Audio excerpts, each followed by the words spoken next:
Ray, can you start by telling us a little bit about why stable environmental conditions matter in research facilities?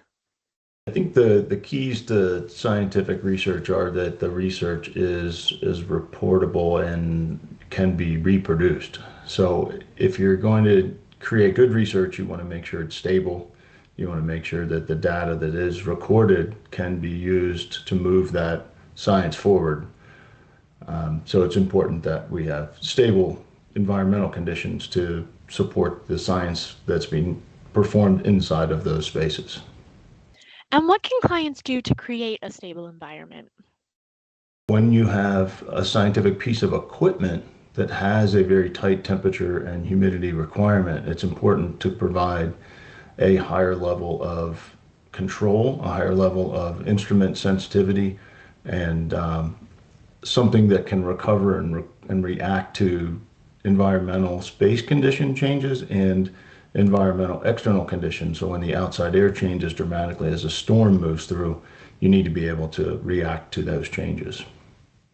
To me, that kind of sounds like you're describing what I would call a micro zone to house the equipment that you mentioned.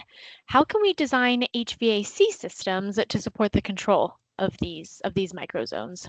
So what we need to do is make sure we design systems, first of all, that can react to the macro condition. But the important part in the case of these specialty labs is the control of the microclimates that house the actual equipment.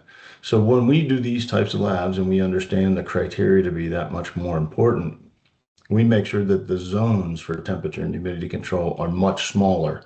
They could be a subset of an existing room. They could be a corner or a quadrant of a room.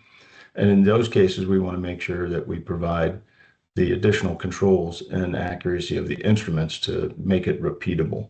With such high sensitivity requirements, do the instruments that you're mentioning ever need to be calibrated? If so, when? What does that look like? The sensitive instruments inside of those scientific devices need to be calibrated.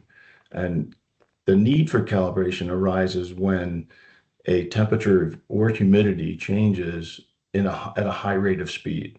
So it's calibrated to a humidity and a temperature. And when you push the temperature and humidity change at a rate of 10, 20, 30% in an hour, it doesn't necessarily mean that it's out of the spec. It could just mean that a rate of change was so fast that the instrument couldn't be calibrated to accommodate the testing